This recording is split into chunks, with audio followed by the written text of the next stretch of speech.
Good afternoon, everyone, and thank you for coming back to our podcast, A While Back. Today's episode is going to be titled, Doesn't Know How to Fail.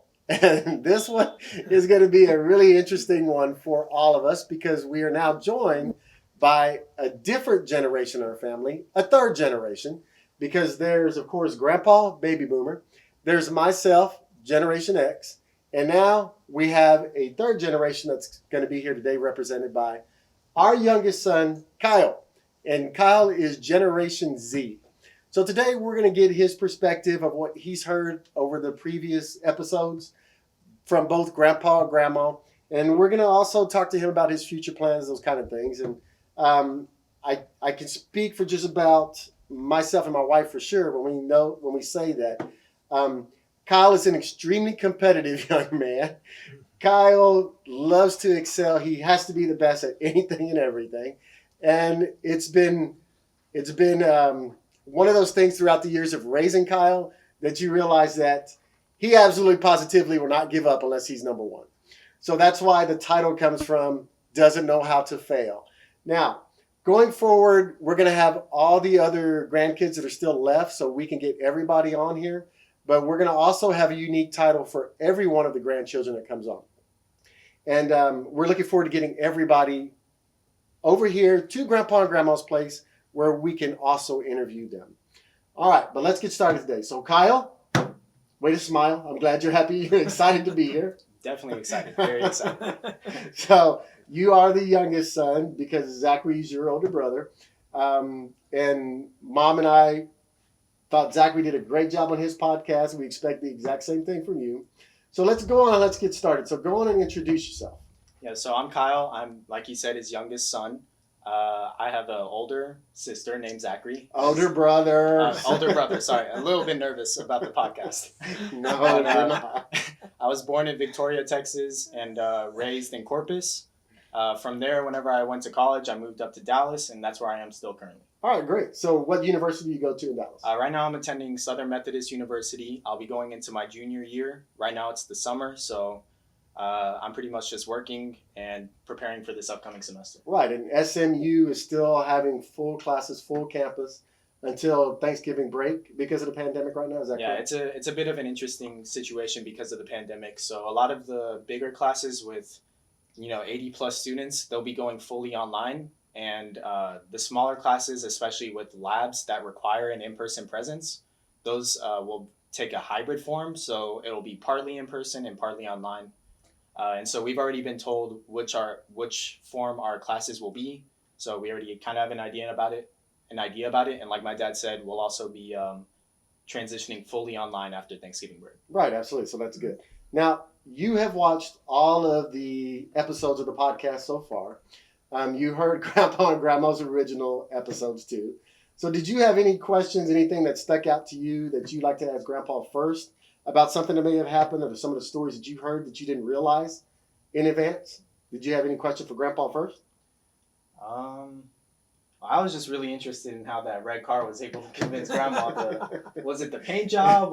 Everybody loves that red car. It was the sleek on the car that convinced Grandma that she wanted to be with you for 53 I really don't years. know. You'd have to ask her that. But that red, candy apple red was really a bright color. That must have been it. But yeah, a lot of the stuff that was covered in those previous podcasts, I actually had no idea about just from like one of the youngest in the family. Exactly. A lot of this stuff we had never talked about, and especially when it was talked about or when it was experienced, like Zach had already mentioned with the tractor incident. I was like 5 or so I don't remember. I remember a very little small amount, but almost nothing. So a lot of it was absolutely brand new. Yeah, exactly, because you were so young at the time. So you're not a millennial, and there's, I believe, 4 of you grandchildren, maybe even 5 of you grandchildren that are not millennials. Y'all are Gen Z, Generation Z. So as Generation Z, you were able to, I think that you were probably were you 18 when you went to SMU and you lived in a dorm, or were you still 17? I was 18 because I just turned 18 that last February. All right, good. So you then had one of the biggest transitions of your life. Yeah. you literally went from home directly into a co-ed dorm. All right, and SMU required that at the time for the first 2 years that you were in school. So you want to go on and speak to that kind of situation? What was that like for you? And what was such a huge difference compared to coming from Corpus Christi? I'd say definitely one of the biggest differences was the social life on a college campus. I wasn't actually accustomed to that, just from the schooling perspective that I came from with the private school I went to. Right. So that was really new because our dorm had basically events almost every single week, specifically designed to bring people together, which I definitely appreciated. But it was absolutely brand new to me. I wasn't accustomed to being in that social setting as frequently as they were expecting. Right. But I would say one thing that I was definitely prepared for was having a roommate, because I grew up with a brother who was essentially in my room almost 24/7. So whenever I came up and I knew that I was gonna have a roommate, I wasn't worried about it whatsoever. I knew as long as he was like respectful, I wouldn't have any issue at all. Okay, good. All right. So what was the co-ed habitation like? I mean, was that a shock to you all of a sudden too? Yeah, it definitely was. They had actually it wasn't fully co-ed in that there was essentially a sector of the dorm hallway that was like girls, and then there was a kind of a sector for boys. Right. But the bathrooms were, I definitely wasn't accustomed to seeing girls walking around in bathrobes from the bathrooms, but it wasn't anything super shocking. Okay, good. All right. So I know that it was a big change for you from going from a smaller town, less than 300,000, all the way up to Dallas. But what were some of the things that surprised you when you first moved to Dallas? Was there anything you weren't expecting? I'm sure there's plenty you weren't expecting, but what really kind of surprised you about living in Dallas all of a sudden? Yeah, I would definitely say coming from the small town, I feel like I knew a lot more people. Like I had an idea who everybody was. I had a general idea of, even with 300,000 people, I still felt like I had a general idea of what people were up to, especially at my school and even in family life, and not specifically family, but neighbors and friends and everything like that. Right. I had a great idea. Once I went up to Dallas, it's so different. Like you will walk past 200 people in a day and have absolutely no idea what they're up to. You have no handle in their life whatsoever. And it was actually kind of weird to experience that, just seeing so many people and realizing that they had their own reality that they were going through, and just to walk past them and never see them again. Exactly. So with your situation, since you were in the dorms, and you said they made sure that you guys were mingling with each other in the dorms because y'all had events every evening and stuff of that nature, correct? All right. So what were some of the events they did that you really enjoyed? I know that one of the professors, would he barbecue? Yeah, we had a professor that actually lived inside of the dorm, which was one of the best things that's ever happened for my college career. But every Sunday he would basically hold a family gathering, right? And it really felt like a familial gathering. He would make barbecue, like you said. His wife would make dessert and a bunch of other different things, and we would all go in and we would all sit around the dinner table, a lot like we did with family, and we would just have a nice meal, talk a bunch, and it was definitely probably one of the highlights of my life. And one of the things that surprised me is you said that his barbecue was so much better than Grandpa's ribs and anything. Definitely, by far. It was by far Korean. That's just a joke, Grandpa. Yours was good. So now, I would never say something like that. I know you wouldn't. I just wanted to bring that up to ruffle Grandpa's feathers. So now, Dad, this is a question for you. So you heard Kyle's perspective of living in a dorm, and then there was the co-ed dorm. Don't you wish you had grown up in a co-ed dorm? Oh, no. I don't know about that. But I want to know one thing, Kyle, with your good looks and stuff. How did you keep all those girls away from you? Did you put a sign on the door over there and no girls allowed? Yeah, it definitely had it was definitely a challenge. For you. I had to organize them in a single file line because it was getting too Oh, really? They were packed. overcrowding you? Yeah, it was blocking the foot traffic in the dorm, so...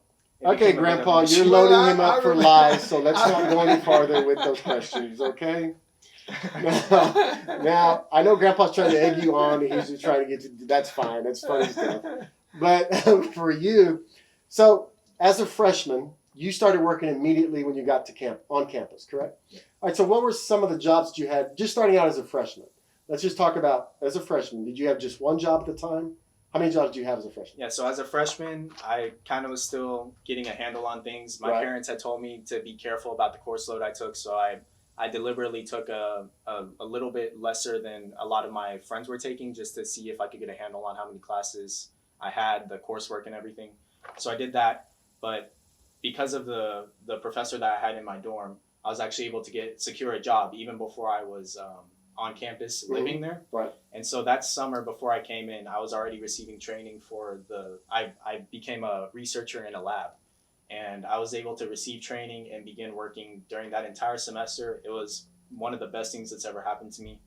And progressing from there after the first semester, and I had taken some of the courses, chemistry, biology, all of those. After I had taken some of them, I was actually able to take a tutoring position as part of associated with the science department. Right. So I would sit there and privately tutor, I guess you would call it, privately tutor some of the students in the grade below me as they were taking the same courses that I had taken. And also at that same time, I also took a teacher assistant position in one of the labs. Okay. So I eventually had I still do kind of with the pandemic, it's going to be altered, but Exactly. I eventually gained 3 jobs. I was working as an undergraduate researcher, I was working as a teacher assistant, and I was working as a tutor. Okay, good. Wow. All right. That So- is a lot. And that was just your freshman year? The Or sophomore? 2 jobs I got, that was at the end-ish of my freshman year. Okay. All right. Yeah, All right. but I had the undergraduate research position during my entire freshman year. And you know what's extremely impressive about that, as your mom and I both know, is the fact that you maintained the 4.0 over that entire frame, and you've maintained that for going on your 3rd year now. So that's very impressive. Now you mentioned those 3 jobs, but there was also volunteer work, which is outstanding because that's one of the, if I'm not mistaken, it's a requirement that SMU has for the incoming students, which is great. That's phenomenal. So were you able to talk about that? Did you want to talk about what you did as far as volunteer work goes? Yeah, sure. So I volunteered at one of the hospitals in Dallas. Mhm. There were a couple of different jobs I did as a volunteer. The first one was I would just sit there at the help desk, and the help desk was like positioned, the incoming door was right here and the help desk was right here. So I essentially saw all the people coming in, and if somebody was looking a little bit confused, I kind of give them a look, and they would be able to deduce that it was a help desk, and they would walk over, and I essentially had a binder with a bunch of information, and so I would Right. be able to help them with whatever they were looking for, and I could direct them throughout the hospital and help them that way. Later on, I became a therapy dog escort, so a lot of hospitals utilize therapy dogs for patients, and they'll go around all the different hallways, going through different rooms and offering a session with the therapy dog. Mhm. And so I would be the escort. I would open the handles, I would touch the handles, open the doors and everything, sanitize everything as I went through, and I would ask if people wanted to have a visit with the therapy dog. If they did, sanitize their hands and just essentially escort the holder and the therapy dog. And then finally, one of the last things I did was I helped several different offices with filing papers and things whenever there was kind of a transition between physical copies and virtual copies going on. So I had to mediate kind of with that. And so I was helping a couple of different offices with that. All right, Wow. outstanding. You had a That lot is on your great. plate. And you brought it up earlier, so I'd like you to elaborate a little bit because I know you really love the lab research position. So that has been probably one of the best things that you could have done when you first got to SMU. And thank goodness for the professor that helped get your foot in the door for that. That's great. And we appreciate that. You guys have made some great strides in some of the research, I'm assuming, but the good part is that this is a job that you thoroughly enjoy. You have loved it from day one. So do you think that working not just on campus and not just for the research lab, but do you think that's helped you maintain focus? You think it's helped you in enjoying SMU so much more? Yeah, I would say it absolutely has. It's especially opened up a lot of avenues for different resources that I otherwise wouldn't have had access to. Right. So I essentially, once I gained that position, I had almost always access to the lab office, which is a great workspace because it was always quiet. Mhm. A lot of times there was just me and a graduate student and me. So just very few people, which is a big difference from a lot of the libraries on campus, Right. where it's absolutely packed to the brim and people are all over the place. So with that position, I gained access to a lot of resources, which definitely helped me throughout my academic career with studying, especially because the libraries aren't always open, but the lab office I always had access to. So if the library wasn't open, I was able to go to the lab office and work in there for a while, however long I needed. My lab PI, the principal investigator, was always extremely helpful with any of the courses I had, and even the graduate students as well. Mhm. They were essentially mentors in a way, and they were able to help me with any of the coursework I had.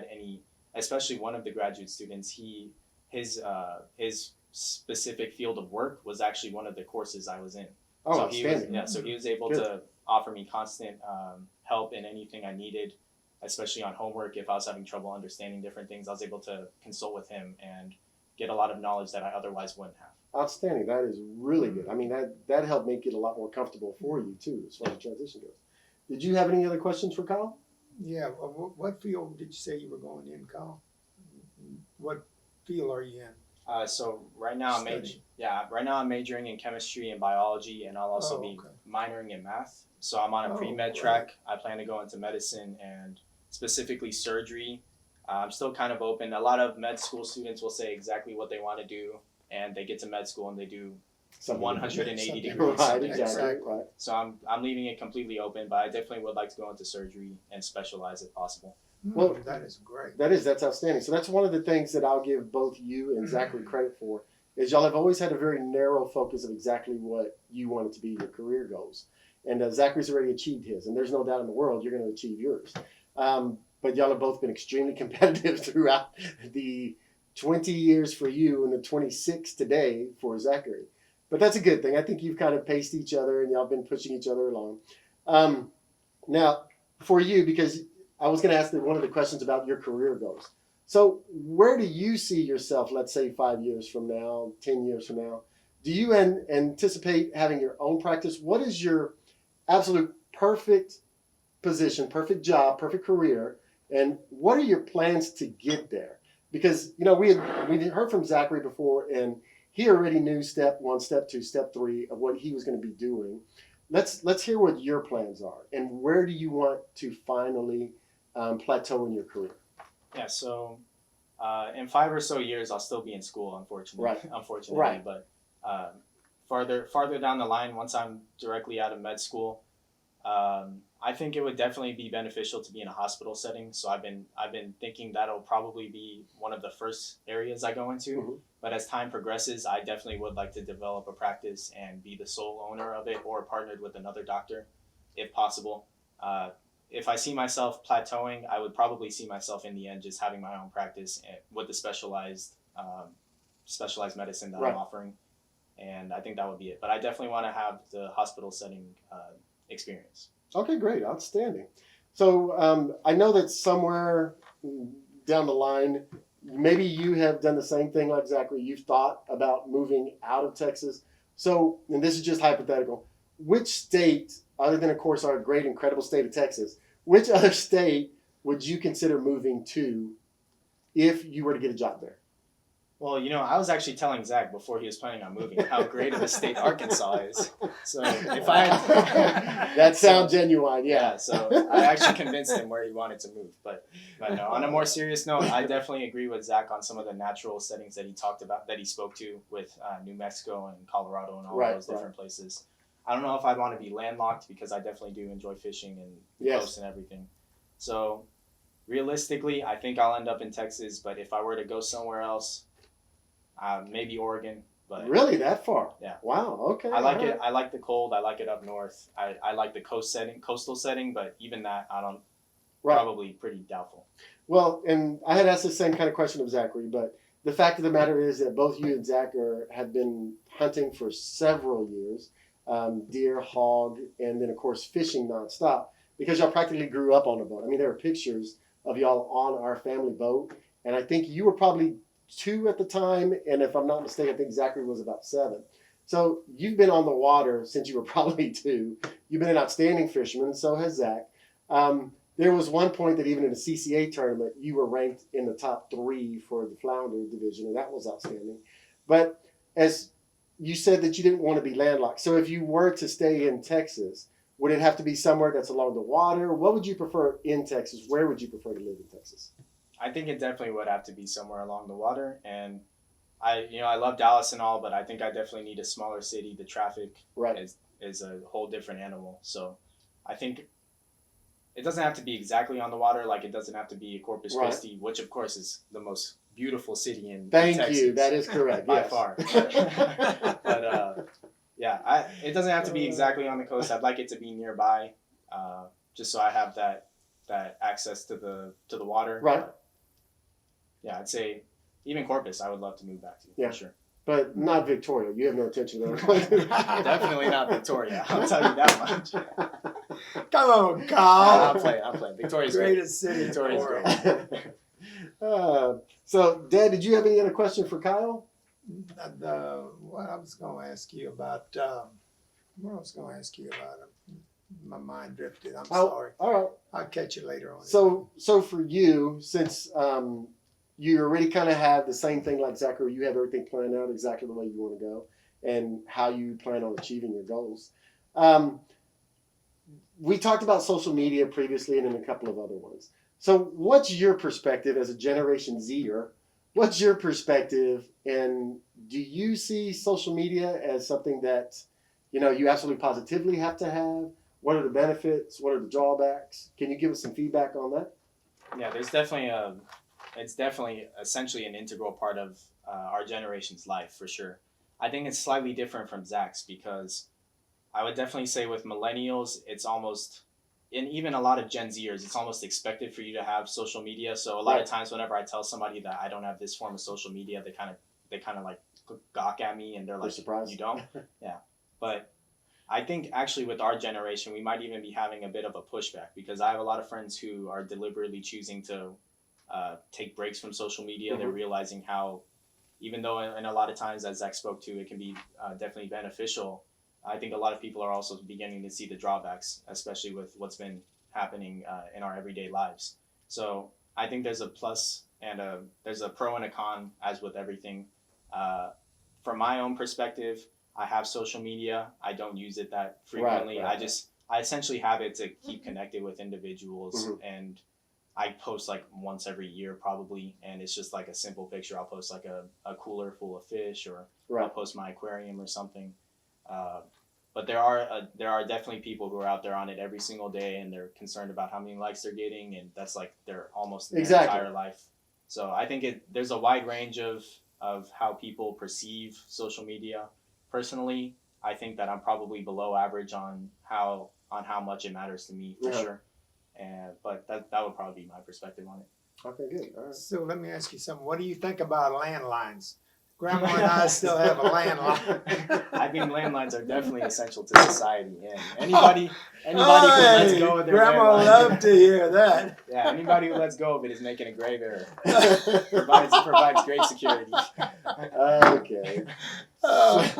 We had just had a little discussion earlier in the day around lunchtime about why they still have landline in the house. So that's why Grandpa brought up that particular question. All right.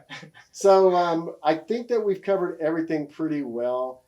You know as well as I do that there has to be a really good balance between all the work that you do with the outside jobs that you have to, and also focusing on academics. So since you're already starting your third year at a major university, what advice do you have for freshmen coming in this year? And I know it's a different situation because of the environment they're going to have coming with the pandemic, but what advice do you have for freshmen coming in this year into any university? I think one of the biggest issues I saw, especially with people that I tutored, is just people come into college and they're for sure expecting to have a great time, and that's a great thing. Especially as your first experience, you should explore and have some fun all around. But I would say that for any individual going into college, definitely keep a serious mind towards your coursework. Like a lot of the people I were tutoring, they'd come in and they'd be like, "Oh, I don't understand this at all," and I'd be like, "Okay, well, you did some of the homework, right? And they would be like, no, I haven't. So definitely do your homework. I don't want to be your mom, but you should definitely do your homework and practice before tests. That's another issue. I would say the vast majority of college students cram before a test. They procrastinate. Mm-hmm. So it's a lot healthier. I'm not going to pretend like I'm innocent. I've done it as well. But it's definitely extremely healthy to have a regimented schedule, to go about your courses just almost with a fine blade, and just mapping out everything you need. I actually had a resource on campus, and they would offer us like schedules, big long pieces of paper with every single day of the month, and I could map out when I had my exams, when I had quizzes and everything. And so that's definitely beneficial. It's just, I would say one of the most important things in college is going into it is staying organized. Just understanding, like, there will be some weeks where I have 5 exams, and if I didn't sit there and write out every single day of my semester, or not every single day, but the important days, I wouldn't have realized that. So, and that happens to some other students. They'll come up on a random week in the semester, and they look and they say, "Uh-oh, I have 5 exams this week." Exactly, right. So they're not prepared for it whatsoever, and it's extremely hard, especially with advanced coursework, to be studying for 5 exams all the weekend before. Right. It's almost impossible, literally. Okay. So the other thing I was going to ask you about regarding people that are coming in as the college students that are coming in as freshmen primarily, what tools are available to them on most campuses? So, for instance, I know that because of you and your background, you've already started utilizing MCAT. Are there any tools, and not just on individual campuses, because you would only know about SMU primarily, but what's out there, what's available to them to help them start progressing toward what they believe will be their ultimate goal? Yeah, this is probably the most important thing I'll say for college students is office hours. Almost every single professor at college offers office hours. They'll sit there and they'll speak with you about what's going on in the class if you need help on a certain subject. And they're almost entirely underutilized in every setting. So I would go into office hours and I would see one other student almost every single time. A lot of times it was just me by myself. So I would definitely say office hours. I'm pretty sure it's available at almost every single campus. Yeah, it's going to be different with this pandemic, but I would say that that's probably the most important resource for any college student. Aside from that, there's a lot of different academic resources. I don't want to give like a specific name, but right. Generally there will be different offices that will sit there and they'll go they'll cover your academic habits and your schedule and everything with you. And they'll help you with studying habits, which is a very important thing because a lot of people will come out of high school and they won't understand exactly what they're doing when they're studying. Bingo, right. They're studying improperly. And so if you're able to utilize those offices as well, that's beyond important, because if you're not studying right, you're being inefficient with a lot of your time, and it's going to impact your grades negatively. But if you are studying right, it makes your life 1,000 times easier for sure. Outstanding. Good. So I think that little piece of information that you just gave right there is going to help a lot of freshmen going into college. So thank you for that. That's very good. Yeah, and I think just to expand a little bit, I think there's definitely a stigma around office hours. I think a lot of people expect that they'll go into office hours and their professor will just tear them apart. I think that that's almost entirely incorrect in the vast majority of situations. Of course, there are outliers of professors who are, just grumpy and everything, but a lot of professors, they'll be in class and they'll be like just monotone, and they can be just, kind of disconnected from students. But you'll go into office hours and you'll find out that they're just a completely different person. They're really nice. They'll speak to you about a lot of their experiences that they had growing up, and especially in their career, which is extremely valuable information. So I would say going into college, it's okay to be nervous if you have to go to office hours, but don't be outright scared. Like, it's definitely worth utilizing. It's worth trying to learn more stuff with your professor on a one-on-one basis in a lot of cases. Very good. I think that's invaluable information, so I'm glad you brought that up. I mean, I guarantee anybody's watching, it's going to help them tremendously. So, do you have any other question? Well, what I wanted to say was Grandma and I are very proud of you and Zachary for choosing the profession y'all did. And I know y'all going to both do real good in it. Thank you. All right, great.